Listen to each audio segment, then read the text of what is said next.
was, having, a family, 2 kids, young at the time, I needed to provide for them first, right? Full-time job as well, of course, like all of us. So I had to figure out how I could be flexible and adaptable. With Western Governors, I was able to, do some work during lunch and then kind of carve up time at nights, work with my wife and say, all right, these days, stay at work late and just do some homework, take some tests. And that was a huge difference from the other institution I was at.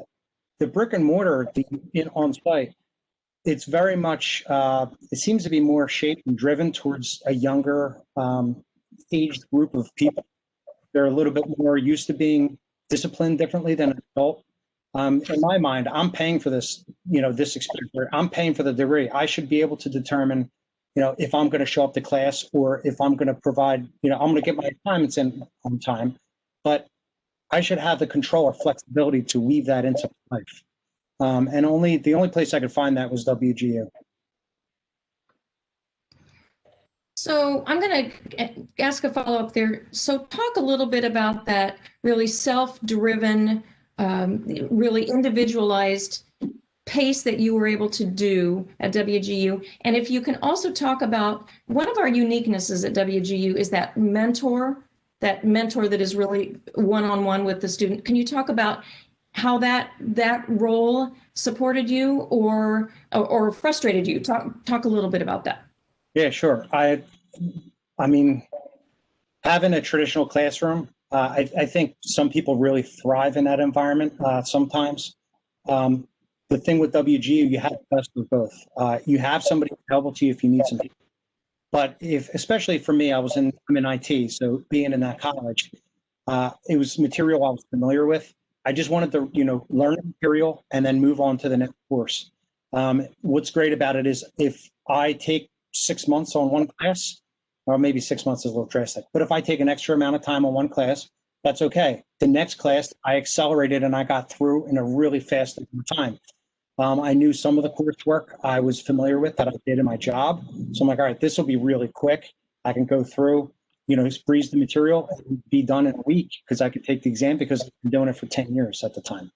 So it's very refreshing compared to what I on the other side where, yeah, that's fine, the material, but you still have to do the homework, you still have to do the assignments, you still have to have the group sessions and all these types of interactions. That was very frustrating where at WGU, I already know what I need to do. I could just learn my material, show, some sort of assessment that I've learned my material, and then move on to the next course. Hopefully that answered your question. No, that's great, Jay. So we had a question from a registrant that I really think is a good segue here. Veronica, the question that came in advance from one of our attendees tonight is, how can I be a great student at WGU? What are the expectations of me so that I can be a great high-achieving student at WGU? I would say to really connect with your mentor. My mentor helped me a lot. I was a student that struggled to balance my time with family, work, and the schoolwork. So really working with my mentor and as well as my course mentor and everyone just helped me so much. As staying organized, having a schedule, making sure that you do the best you can to stick to that schedule. But I really relied on my mentor a lot, and she was very helpful for me to keep me on track because sometimes in my job, we work longer hours. So back to school, end of the year, we're working long hours. So, I might have to, like Jay said, say, I'm going to take this course early or take this course first because I know that I won't have the time to put in. So just realizing your strength and your weaknesses and working with your mentors to get you into the right pattern of work. That's great, thanks. I'm going to just take a moment and remind the participants that in the WebEx interface, you should see something called the Q&A. So please enter any questions that you have there and we'll address them to our panelists. Just a few more questions for our alumni before we turn to Patti for her financial aid expertise.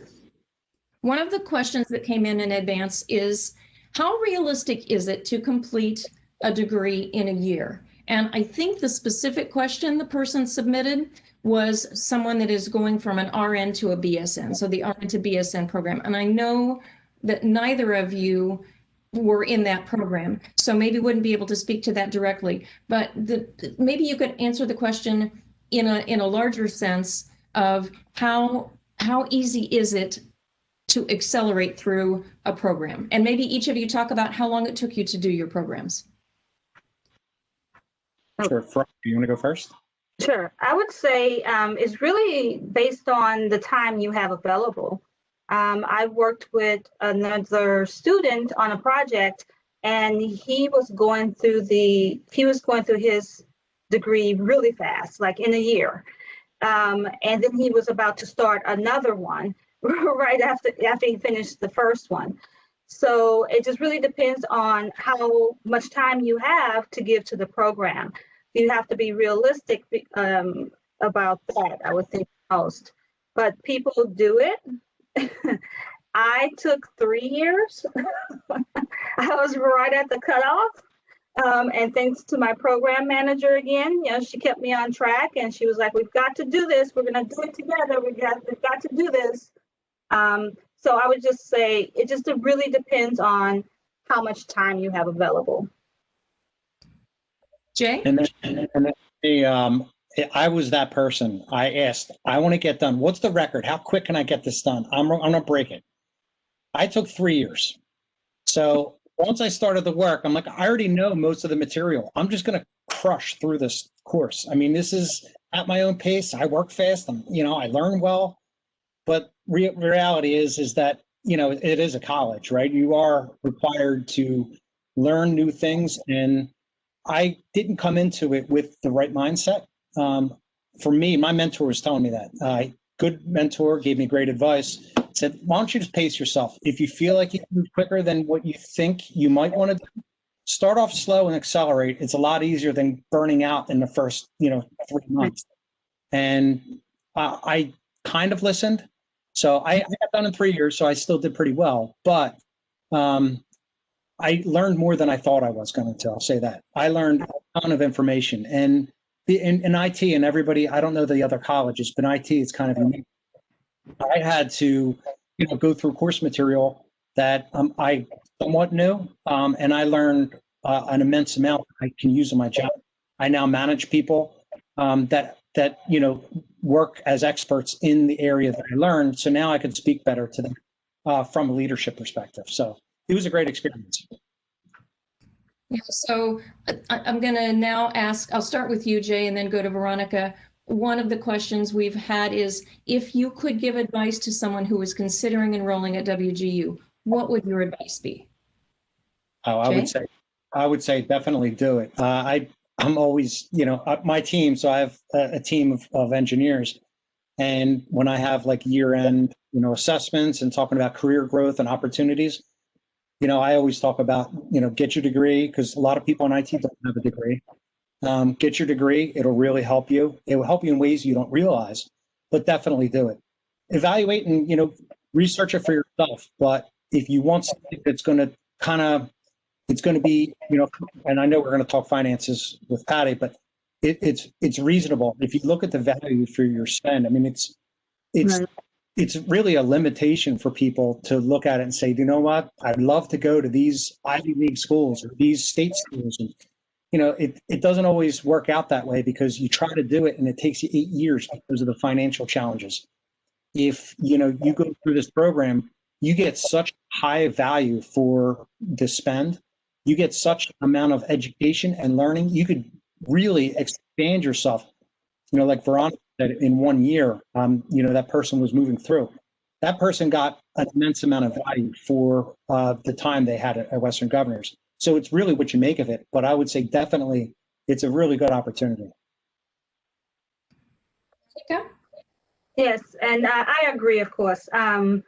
I talk about WGU all the time. So my patients have to hear me go on and on about my experience with WGU. So I feel that WGU gave me all the resources I needed. I felt that everything was right here on my computer for me to be successful. Everyone involved wanted me to be successful, and you provided me with everything to make it as easy as possible for me to get my work done and to finish my degree. And I also have, I also went to another school and enrolled in another MBA program, and I could not finish it. It was too stringent. I didn't have enough help. It was with the family and work and hours and working Saturdays and working late nights. I just could not keep up with the pace of a paper due every week for two to three courses. So WGU gives you the resources and the help to help you balance that out in your life. I mean, I couldn't even believe it. I tell people about it all the time. I don't know why, I'm like, definitely look into WGU. I'm always like writing on my card, WGU, because I feel like that I would not have finished my degree if I did not choose WGU.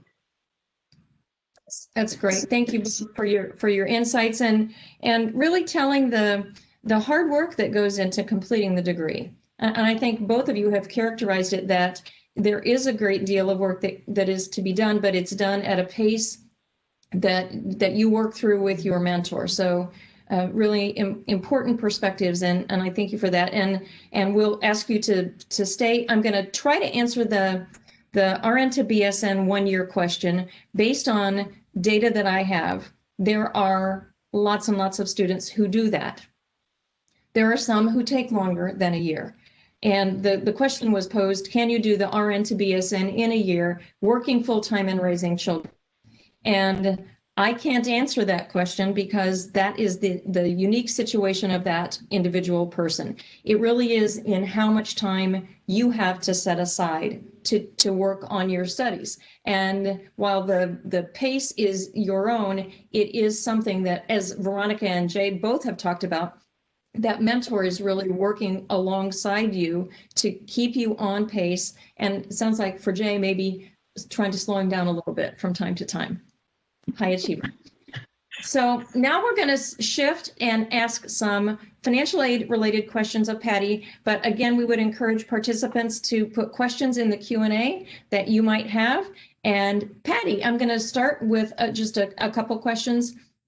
In general, can you talk about the timeline and the milestones that are included in the financial aid application process at WGU?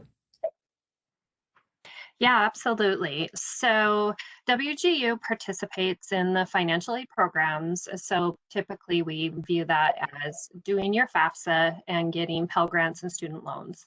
So all students start at studentaid.gov and they file their free application for federal student aid, or FAFSA. And that's the application to, that's the first stepping stone for all students. Once you do that, that information is sent over to WGU and we take a look at it. Sometimes we need some additional information from you as a student, and we help you walk through what that additional information is. The timeline, you can file as soon as possible, but we start communicating with you about 60 days before you start at WGU. If you apply less than 60 days, then we start communicating with you immediately and saying, hey, go do your FAFSA. We're here to help. And we really are here to help. That's what we do. Financial aid is one of those wonderful programs that comes with the student. So you get to bring your financial aid with you and attend WGU. So should everyone do that process? Should it, regardless of what they're planning on doing in terms of financial processes and covering the cost of attendance, should everyone do that process? So I will always say yes to that question because the FAFSA is free. It is in the name, free application for federal student aid. So yes, I would always say yes, do the FAFSA. It takes you about 20 minutes. And if nothing else, you have an option in your back pocket. So we have a lot of methods to pay for your education at WGU. Financial aid is not the only way. We have students that bring military benefits. We have students that bring employer reimbursements. We have students that opt to pay on a payment plan or cash. And then we have a whole group of students that pay in some sort of combination of all those things. So absolutely, everybody should do the FAFSA, because the more options you have, the better equipped you are to be a student at WGU. And then you can put your worries behind you about how am I going to finance this? Well, let's get that out of the way. And then you can focus on your academics, which is the real reason that you're here.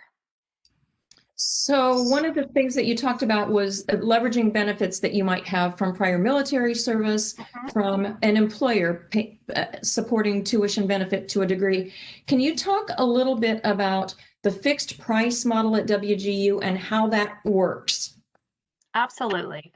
So when you come to WGU, we have a fixed price for all you can learn per term. So our term lengths are 6 months. And we have you register for full-time credits. And if you can add more classes in that term, and Jay indicated if you can accelerate, then it doesn't cost you any more. You've already paid for that fixed price. So we do have some students that can accelerate and get their courses done quicker. And if you can do that, then the value of your education, and by value, I'm talking price. There's there's a ton of value to your higher education. I'm talking price. Then the more you can learn and earn in that term, then the price that you've paid, it never changes. Great. So in the Northeast region, we have 12 states and the District of Columbia. And so there are lots of variances across states about the kinds of scholarships and grants that are available to residents of that state. So how does financial aid deal with that when we have students from all 50 states attending WGU? Yeah, absolutely. So we do participate in some state grant programs. It really depends on your state of residency. We're not we don't participate in all 50 state grant programs. However, our financial services department helps all of our students walk through whether or not your state has an option for you. As far as bringing your federal financial aid, that does not matter your state of residency. You bring that with you, and it does not matter where your location is as far as federal aid. When it comes to anything else that is dependent upon your location, maybe an employer reimbursement or a particular benefit that is unique to your area, it's like maybe voc rehab or Department of Rehabilitation Services. Those are all very dependent upon the group that you're working with and whether or not they will pay for the education that you get at WGU. We have many, many students that bring their benefits with them. So if you attended, so let's say you're eligible for federal financial aid in some, and you've attended prior institutions. How does that work if you have remaining benefit that remains unused from your prior institution? Certainly. So the first step is if you're transferring from another school, you want to make sure everything is canceled at that prior school, and then you complete your FAFSA, or you update your FAFSA by adding WGU as a school to that application. And then when it comes to us at WGU, we reevaluate and see what you have left. So I've said this a couple of times, you bring your financial aid with you. Financial aid belongs to the student, not the school. So the student brings that with them, and we evaluate and see where you're at and give you the maximum we can. Let's talk a little bit about scholarships that are available through WGU. And I know that fill out your FAFSA form, that's one of the important steps in applying for a WGU scholarship. But there are some other steps that are involved there as well. Can you talk about the kinds of scholarships available and what those application processes are like? Absolutely. So we do have different types of scholarship, as Rebecca just indicated. Some of them are what's called need-based, meaning we'll look at your FAFSA and determine where you stand as far as family income and things like that. We are also have scholarships that are unique to the program that you will be enrolling in. So right now we have some teacher scholarships. We also have some MBA scholarships. So it really varies. On our website, we do have our scholarships links listed there. And students can look at those scholarships and see what's available to them. We also have students work closely with their enrollment counselors at the point that they are working through the enrollment process to see just exactly which scholarships would apply to students. And then lastly, this is a little different than a scholarship, but we also participate in one specific grant program that's a federal grant program that's for teacher shortages, and that's called the TEACH grant program. So in order to get a TEACH grant, you have to be teaching or intending to teach in some high needs areas. So we do have some options for teachers as well. And those high need areas for the TEACH grants do vary by state. And I believe that's based on what each state reports each year as their shortage areas. But I believe every state has special education as a high need area. Yes. And STEM fields. Yes. So science, technology, engineering, mathematics, all of, especially at the secondary level, I know that those are high need areas. But some other high need areas that are more geolocal needs are things like English language learning. So teaching individuals who are obtaining a second language in learning English as they are learning all of their other subjects. But it is a good thing if you're considering a teaching degree to look in your state, look in your region, and determine what are going to be the highest need areas, not only to become eligible for a TEACH grant, but also to look at what the career pathway opportunities are. So it's always nice when a scholarship or a grant program is really aligned with what in-demand careers are and where the greatest needs for employment are. So I don't believe there are any questions that are coming in the Q&A so far. So I'm going to ask for Jay and Veronica to join Patti, and I'm going to ask each of you to respond to this question in thinking about the value of a WGU degree. So for Veronica and Jay, this is going to be a question for you individually.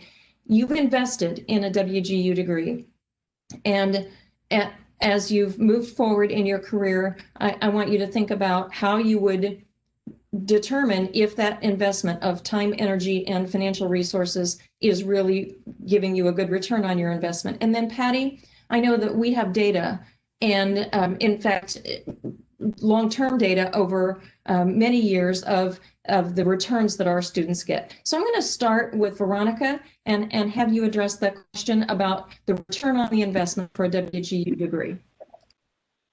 Well, my return has not necessarily been a financial return.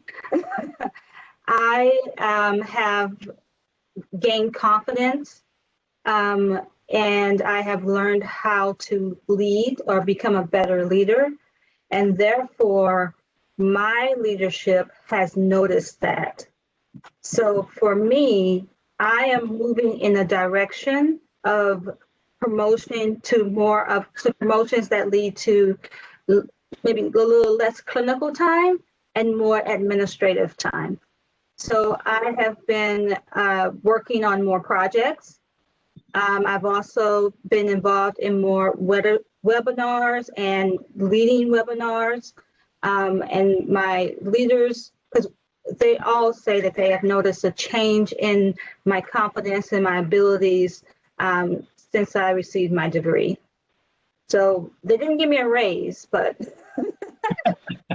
I just told you know, nice.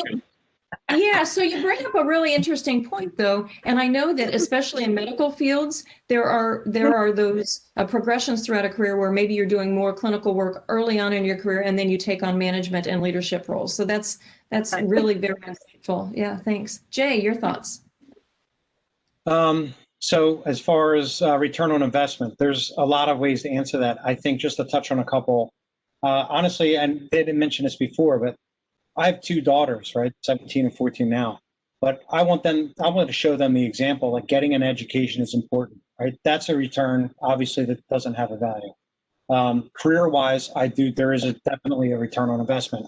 In second level management now, I wouldn't have been able to get into even first level management without a degree.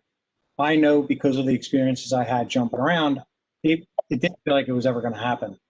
I tell you, when I finished the last project, which is the capstone, I was elated. I couldn't believe I finished because the other programs, it just felt insurmountable. And not because it's that institution that, doesn't work. It's because that institution was more driven to address, high school graduates. I'm an adult worker and it doesn't fit my lifestyle. And so there's a huge return on investment there. And then the third piece, I think, I had a little time to think about this because Veronica went first. Just the knowledge I gained, right? The knowledge and the learning, and I kind of talked about that. And the one thing I did want to add on, so I'm piling on because I wanted to mention this earlier, is that because I went through the experience that I did, I'd like to kind of promote saying, oh, it's great. You just go through and get it. You do work. I mean, you learn things, you work, you put in the effort, just like everything else in life, right? But now that I know what it takes, when I see resumes come through, if it says WGU on it, I know they earned that, degree. Whereas other institutions, I don't know if they learned things in IT quite as well, because it is driven. There's industry certifications and things that are, real world scenarios that they work through that I know that they're going to come in, hit the ground running because they have the technical expertise to survive. That's great. Patti, I'm going to ask you to take up the question based on your data that you've evaluated on our graduates, but also if you could weave in talking about the responsible borrowing initiative at WGU, please. Okay, so maybe I'll start with a responsible borrowing. And so something we believe in very, very strongly at WGU is giving our students the tools to make the choices in their loan indebtedness and loan borrowing that is the right choice for the student, but that also gets them to graduation with a lower loan indebtedness amount. So what we do at WGU is when a student is going through the financial aid process and selecting how much in loans they're going to take out, we recommend an amount to you. And that amount helps you, the student, make an informed choice to say, yes, I don't need to take out the maximum I can have. Instead, I'll take out only what I need. And what I need covers my direct tuition and fees and books at WGU, and I'll cover my living expenses through my job, through other means. That's the basic premise of our RBI responsible borrowing initiatives. One of the outcomes of that is that year over year, the average loan indebtedness of our students has decreased dramatically. In 2019, it was at the average loan indebtedness of the loans a student took out at WGU was just under $15,000. It's $14,941. That is less than half the national average for that same metric. So we are very proud to say that our students not only are getting the value of their education at WGU, but they're getting it with the tools in their toolbox to leave WGU with the ability to repay. And then the next question that you had, Rebecca, was about the value of the education. We've done studies with our students, and 2 years after graduation, we see an average increase in salary of 11,000. Ooh, I just lost the number, 11,000-ish, which is significant. Sorry, I lost the exact number. So the value is there. You graduate from WGU, you have lower indebtedness plus higher salary outcomes, and it's just a win-win for everybody. So one of the most important things I think is about the relevance and alignment with in-demand careers. And if we think about Jay's journey, and if we think about Veronica's journey, they had a very clear vision for where they were going, and it is both of them are in very high demand fields. And so when we think about return on investment and the thoughtfulness and the planning and the real commitment that it requires of a student and a graduate to kind of have that vision and see that vision through is really fundamentally behind WGU's programs. When our founders created the university in 1997, they wanted it to be aligned to in-demand careers so that it would not only benefit the talent pipeline for employers across 4 major economic sectors, but actually greater than 4 economic sectors, but also benefit students so that when you complete credential, when you complete that degree, you know that the path that you're on is one that is going to have a need for talent and employment opportunity. So I think that's really an important thing as you think about the investment, as you think about the commitment and making that decision to enter a degree program at WGU or anywhere. I think these are really thoughtful questions that you need to think about and take into consideration. And if you need cheerleading along the way, WGU's program mentors are there to cheer you. And the course instructors, and we haven't talked about the course instructors that much, but the course instructors play a different faculty role than the program mentor, but they do really do that deep dive on content. And so I'm going to go just for a final couple questions. I'm going to ask Veronica, if you can talk about the difference in how you interacted with the course instructors versus the program mentor. All right. With the program mentor, we spoke on a weekly basis. So we were set up on weekly because I was one of those students that needed to be pushed along. So I think we started off on every 2 weeks and then we went to every week by the end. So this was the person that looked at how much I have completed and how much I needed to finish and my timeline. So she would talk me through how much work I need to get to do. And she would also help connect me with the course mentors. The course mentors, they are the people who you go to for each individual course when you need extra information or extra instruction. So if you run into a problem that you just can't figure out, you can set an appointment and you can go online and set the appointment. It's right there at your fingertips. You can go online and set an appointment with the course instructor. So not every course instructor did I necessarily need to make an appointment with, but there were definitely some of the courses that I was like, I don't know, I'm lost. So, and they would take their time and they would walk you through it, and then they're always available for you. So course instructors per course as needed. Mentor, that person will take you through will stay with you through your whole process of getting your degree. That's a great description of the model. Jay, if you would talk about the different ways that you interacted with those 2 different faculty roles. Yeah, so my mentor was, I think it was every other week. We did get to, I think we started off weekly. I guess that's pretty normal practice. The course instructor, I think I only spoke to for 1 course. The rest of the time I used all the other, there's a lot of resources. I don't know that you really talked about resources, and I don't think I would do it justice, but there's a lot of resources available.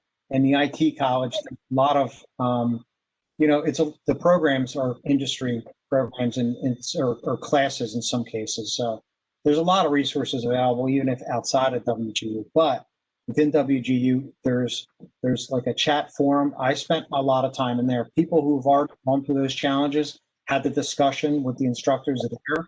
I didn't have to actually reach out to anybody. I would just do a search. I'd find what I needed, and within seconds, I'm moving forward with whatever my challenge was. I did have one course where I was stuck and I needed to, like Veronica was talking about, I needed some help. I needed to get some, feedback and it was really easy, but there are a lot of resources. And on not only that, I mean, the other benefits that you have with, I don't know what the online library you have now, but when I went through, there was an online library, which is an industry-wide, resource where it's basically all sorts of ebooks and that. So you have a lot of, different ways to get what you need. And it's my understanding as an alum, you have access to that online library for the rest of your life. That it's one of the benefits of being an alumna or an alumnus of WGU. Yeah, I do use it. Oh, great. So it's a lifetime benefit there for our grads as well. So as we near the closing of our time, I do want to thank Jay and Veronica and Patti for joining us this evening and answering so many great questions.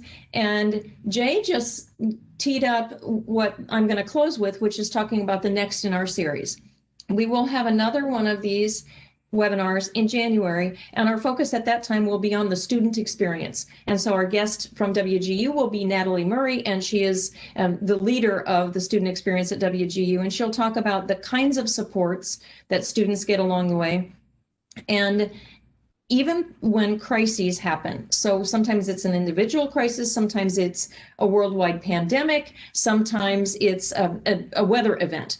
We have pieces of support that go into place. So we have an environmental barriers team that supports students through that. So thank you for the segue, Jay, because one of the things that we also believe is really important to student success is to surround our students with holistic support as life happens. And life happens to all of us, and our students are no exception to that.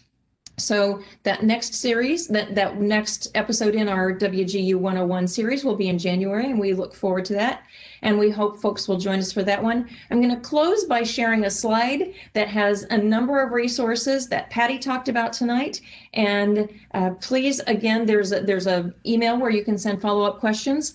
If you have follow-up questions for Jay or for Veronica, I'm going to beg their indulgence, and we'll email those questions and get their responses and get their further insights based on specific questions that you might have. We thank you all for joining us tonight, and I'm going to share that slide, and we hope you consider WGU as a part of your educational journey on your path to success.